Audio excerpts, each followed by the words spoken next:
Hello friends, मैं हूं Devashish. Welcome to top 5 fact series. और आज हम आपके लिए लेके आए हैं कुछ किताबें।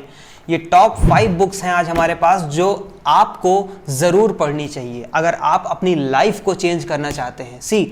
एक होता है कि आप एक रीडर हैं इसलिए आप बुक्स पढ़ते हैं, दूसरा ये है कि आप अपनी लाइफ को जेन्युइनली चेंज करना चाहते हैं।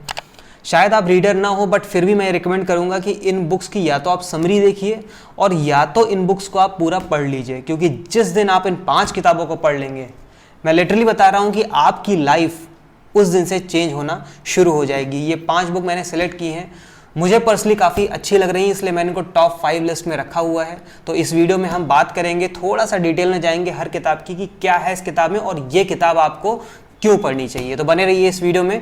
हम शुरू करेंगे टॉप 5 किताब को 5वीं से। बुक नंबर 5 है हमारी how to talk to anyone. और ये किताब आपको क्यों पढ़नी चाहिए, इसमें टोटल 92 ट्रिक्स दी हुई हैं जिससे आप अपनी कम्युनिकेशन स्किल को इम्प्रूव कर सकते हैं। इन शॉर्ट मैं आपको बता देता हूँ कि इस किताब में क्या क्या है। मैंने थोड़ा सा इसको ब्रीफ लिखा हुआ था कि सबसे पहली चीज़ कि जब आप किसी से बात कर रहे हो तो ज़्यादातर सुनने की कोशिश कीजिए, उसको ध्यान से समझिए, उसको इवेलुएट कीजिए। ज़्यादातर हम लोग कॉन्वर्सेशन में क्या करते हैं कि हम लोग अपनी बात को रख देते हैं और सामने वाली बात को इग्नोर कर देते हैं जो सामने वाला कह रहा होता है। दूसरा हमने पॉइंट इसमें रखा है कि फैक्ट्स पे बात करिए। आई कांटेक्ट ज़रूर बनाइए कि जब भी आप किसी इंसान से बात कर रहे हो तो वहाँ पे आई कांटेक्ट होना बहुत ज़रूरी है। आई कांटेक्ट बनता कब है? जब आप अपने टॉपिक पे कॉन्फिडेंट होते हैं, जब आपको अपने टॉपिक पे नॉलेज होती है, तब आप आई कांटेक्ट बना पाते हैं, आप सामने से बात कर पाते हैं, आप अपने पॉइंट को क्लियर और क्रिस्प रख पाते हैं। इसके बाद हमारा जो तीसरा पॉइंट है कि बात करते समय फेक स्माइल मत करिए। देखिए, स्माइल जो होती है ना, वो आपकी सबसे प्रेशियस चीज़ है। ये एक तरीके से कहूँगा कि it's a precious gift of God. So हमेशा ये ध्यान रखिए कि अगर आप हर जगह स्माइल करेंगे तो आपकी स्माइल की जो वैल्यू है ना वो ख़त्म हो जाएगी। इसलिए स्माइल को जहाँ रिक्वायरमेंट है वहाँ करिए, फेक स्माइल से बचिए।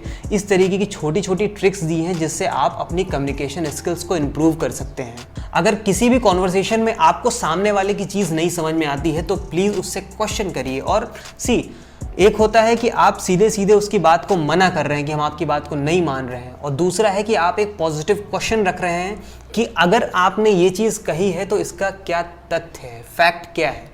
जब आप ऐसा क्वेश्चन करते हैं तो सामने वाले के दिमाग में एक क्वेश्चन मार्क बनता है, तो सामने वाला अपनी बात को जस्टिफाई करता है कि यार जो मैंने ये बात कही ये किस तरीके से कही है, इस बात के पीछे का सेंस क्या है। चौथी हमारी किताब आती है पावर ऑफ सेल्फ डिसिप्लिन। और आपको ये किताब क्यों पढ़नी चाहिए? अमूमन हमारी सोसाइटी में ये हुआ है कि सेल्फ डिसिप्लिन की जो परिभाषा है उसको लोगों ने गलत पढ़ लिया है। सेल्फ डिसिप्लिन की परिभाषा ये है कि उस काम को आप लगातार 8 से 10 घंटे 12 घंटे कर सकें जिस काम को करने में आपको कोई इंटरेस्ट नहीं है। पढ़ाई में किसी को कोई इंटरेस्ट नहीं होता है, गेमिंग में सबको इंटरेस्ट होता है, एंटरटेनमेंट में सबको इंटरेस्ट होता है। तो अगर आप स्टडी को 8 से 12 घंटे सेल्फ डिसिप्लिन से करेंगे तो रिजल्ट आपको मिलेगा।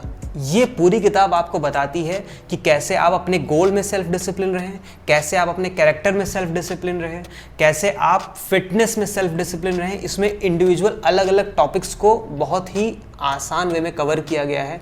जब आप इसको पढ़ेंगे, लाइक जैसे मैं आपको छोटा सा एग्जांपल देता हूँ, अगर हम बात करेंगे self discipline in time management, अब टाइम को कैसे मैनेज किया जाएगा, तो इसमें बहुत अच्छा सा रूल दिया हुआ है, ABCD रूल है। आप जब इसको पढ़ेंगे तो ए में उन्होंने उन टास्क को रखा है जो हाईली इंपॉर्टेंट हैं, जिनके बिना काम नहीं होना है, तो उसमें कैटेगराइज कर दिया है। बी में जो थोड़े कम इंपॉर्टेंट टास्क हैं उनको रखा गया है, सी में उससे कम, फिर डी में उससे कम, और ई में उन टास्क को रखा गया है जो आप अपनी लाइफ से एलिमिनेट कर सकते हैं। लाइक मूवी देखना, गेमिंग करना, घूमना, आउटिंग, ये सारी चीज़ें हैं। इन सारे चीज़ों को आप एलिमिनेट कर सकते हैं, इनको ई में रखा गया है। तो इस तरीके से छोटी छोटी ट्रिक्स दी हुई हैं। तो ये किताब आपको सेल्फ डिसिप्लिन और सेल्फ फोकस होने में मदद करेगी, इसलिए इस किताब को ज़रूर पढ़िए। हमारी तीसरी किताब आती है इकिगाई। और ये किताब आपको क्यों पढ़नी चाहिए? It's a Japanese secret of happy living. इसमें बताया गया है कि कैसे जापानीज़ लोग खुश रहते हैं, और ओकिनावा एक जगह है जापान में, वहाँ के जो लोग हैं उनकी उम्र 100 साल से भी ऊपर है। तो ऐसा कौन सा सीक्रेट है कि जिससे उनकी एज 100 साल से भी ज़्यादा है? मैं इसको छोटा सा कॉन्सेप्ट बताता हूँ। इस डायग्राम को देखिए और इस डायग्राम को समझने की कोशिश कीजिए जो अभी आपके सामने आने वाला है। इकिगाई के कॉन्सेप्ट को समझने के लिए सबसे पहले आपको 4 गोले बनाने होंगे, और वो 4 गोले आपस में टच कर रहे होंगे, जैसा कि आप स्क्रीन में देख रहे हैं। पहले गोले में लिखा हुआ है वॉट यू लव, दूसरे गोले में लिखा हुआ है what you are good at, तीसरे गोले में लिखा हुआ है what you can be paid for, और चौथे में लिखा हुआ है वॉट द वर्ल्ड नीड्स। अब देखिए कमाल की बात, जब आप वॉट यू लव और plus what you are good at in दोनों क्वेश्चंस को मिलाते हैं तो बनता है आपका पैशन। जब आप what you are good at plus what you can be paid तो बनता है आपका प्रोफेशन, मतलब जिस काम में आप अच्छे हैं और उसके लिए आपको आमदनी भी मिल रही है तो वो आपका बन जाता है प्रोफेशन। तीसरा, what you can be paid plus what the world need, जिस काम से आपकी जीविका भी चलती है और उस काम की लोगों को ज़रूरत भी है समाज में, वो आपका बन जाता है वोकेशन, मतलब पेशा। And the last, what the world needs plus what you love, जिसकी समाज को ज़रूरत है और उसी काम से आप प्यार करते हैं, वो आपका बनता है मिशन। और जब आप इन चारों चीज़ों का ऐड करते हैं, passion plus profession plus vocation plus mission, तो बनता है इकिगाई। सो बेसिकली आपको भी यही करना है, 4 गोले बना के वो 4 क्वेश्चन करिए, और उस 4 क्वेश्चन का जो आंसर सेम आ रहा है वही आपको पूरी ज़िंदगी खुश रखेगा। इसलिए मैं कहता हूँ कि इस किताब को एक बार आप ज़रूर पढ़िए। अगर आपको ये नहीं समझ में आता है कि आपको लाइफ में क्या करना है, आपका गोल नहीं क्लियर है, आप बहुत ज़्यादा कंफ्यूज रहते हैं अपनी लाइफ में, तो ये किताब आपको बहुत मदद करेगी। दूसरी किताब हमारी आती है रिच डैड पुअर डैड, और ये किताब आपको क्यों पढ़नी चाहिए?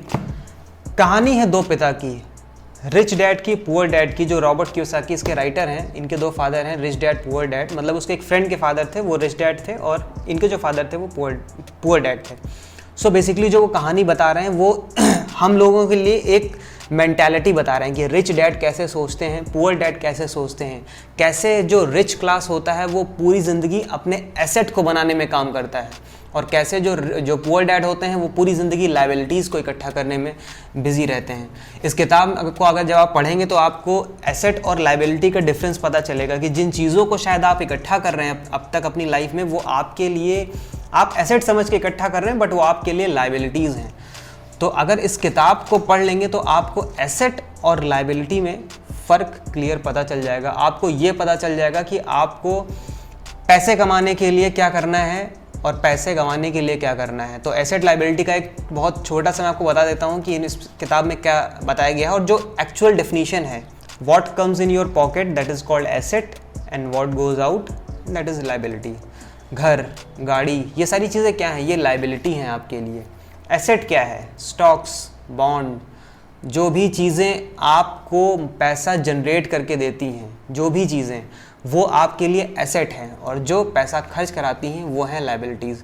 तो बहुत मतलब इंटरेस्टिंग स्टोरी है। अगर आप इसको पूरा पढ़ेंगे तो ज़रूर इस कॉन्सेप्ट को क्लियर कर पाएंगे। और बेसिकली मैं क्यों चाहता हूँ कि आप इस किताब को पढ़ें, एटलीस्ट एसेट और लायबिलिटी में फ़र्क ज़रूर जान लीजिए। नाउ द टॉप मोस्ट हमारी किताब है एल्केमिस्ट, और ये किताब आपको ज़रूर पढ़नी चाहिए। ये मेरी ज़िंदगी की सबसे पहली किताब है, और इस किताब ने एक्चुअल में बहुत कुछ सिखाया है। बेसिकली ये गडरिये की कहानी है, लेकिन मैं कहूँगा ये गडरिये की कहानी नहीं है, ये हम सब की कहानी है। जब आप इस किताब को बारीकी से पढ़ेंगे तो आपको ये चीज़ समझ में आ जाएगी कि जो गडरिये ने अपने पूरे जीवन में जिया था, हम लोग भी वही जी रहे हैं। सपने अलग अलग हो सकते हैं, आपका सपना दूसरा हो सकता है, हमारा सपना दूसरा हो सकता है, लेकिन जो रास्ता तय किया जाता है, जो वो प्रोसेस है ना, जिस रास्ते से वो गुजरा, चाहे वो मीलों रेगिस्तान पार करना हो, उसके बाद कबीलाइयों से लड़ाई हो, उसके बाद उसको वहाँ पे जहाँ पे वो खजाना मिलना चाह रहा होगा वहाँ पे नहीं मिला, तो ये जो पूरी एक मैं कहूँगा कि जो ये पूरा कनेक्टिंग द डॉट्स है ना, उसका कॉन्सेप्ट आपको समझ में आ जाएगा कि नियति को जिए बिना आप नियति को नहीं पा सकते। आपको वो पूरी जर्नी कंप्लीट करनी पड़ती है अगर आप अपने गोल्स को, अपने सपनों को साकार करना चाहते हैं। तो ये कहानी हम सबके लिए है, और बहुत से लोगों ने कहा कि यार ये गडरिया कहानी मुझे कुछ समझ में नहीं आया। तो दरअसल ये रिलेटेबल है। आप इस किताब को अगर सिर्फ कहानी के तौर पे पढ़ेंगे तो ये सिर्फ आपके लिए कहानी रहेगी। अगर आप गडरिये को अपनी जगह रखेंगे तब आप ये जान पाएंगे कि आप अपने जीवन के भी गडरिये हैं और जो दिक्कतें उस गडरिये ने फेस की हैं आप भी वो कर रहे हैं। तो ये बेहद ही इंटरेस्टिंग किताब है। ये कुछ 5 किताबें थी जो मैंने आपको बताई कि आपको ये 5 किताबें ज़रूर पढ़नी चाहिए। इसके अलावा अगर आपको ये वीडियो पसंद आई हो तो प्लीज़ लाइक कीजिएगा, चैनल पे नए हैं तो इसको सब्सक्राइब कीजिएगा, क्योंकि टॉप 5 फैक्ट्स की सीरीज़ है ये। हम आपके लिए टॉप 5 दुनिया भर में जो भी चीज़ें होती हैं वो इस चैनल पे लेके आएंगे। Thank you.